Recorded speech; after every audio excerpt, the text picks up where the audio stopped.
Birlikdə hazırlaşırıq, amma hara getdiyimizi bilmirəm, çünki bu videonu taslaqda dərinlərdə tapdım. Və sizə uşaqlığımın ən böyük travmalarından birindən bəhs eləmək istəyirəm. Az dili ədəbiyyat müəllimim. Qorxunc bir şey bilsiz nədir? Mən məktəb yoldaşlarım videolarımı görürlər və müəllimin adını falan yazırlar. Belə tapmağa falan çalışırlar hansı müəllimdir. Ona görə direkt dedim, az dili ədəbiyyat müəllimi olan şəxs idi. Uşaqlar axtarmayın. Biraz qəribə gələcək sizə, amma mən uşaq vaxtı çox asosial, bütün qruplardan o istənməyən, o sakit, fiziki olaraq da cılız olan bir insan idim və demək olar ki, heç dostum yox idi məktəbdə.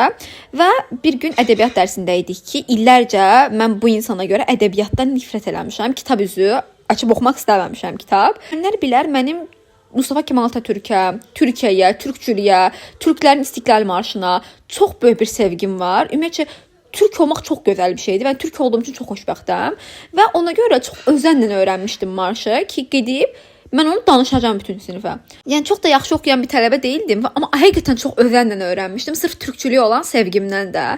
Və danışanda birdən-birə çox anksiyetəli bir insan idim bu arada. Müəllim üzünü çevirib gözlərimin içinə baxmağa başladı. Və mən qadından qorxurdum deyə təntidim və danışa bilmədim də. Yəni sözümü unutdum birdən-birə, unutdum hər şeyi. Beynimdən silindi hər şey.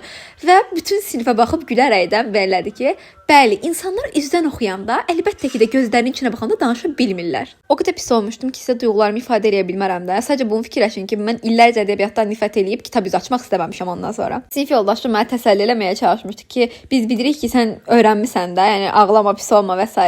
Əgər indi məktəblisinizsə və belə hadisələr yaşayırsınızsa, birinci valideynizə deyin. Mən mamama demirdim, indilərdə danışıram. Qadın şok olur ki, bəs balam mənə niyə demirdin də? Məktəbi bitirmiş olanlar da siz belə şeylər yaşamışdınızmı? Məndən bölüşməyi unutmayın. Hələlik.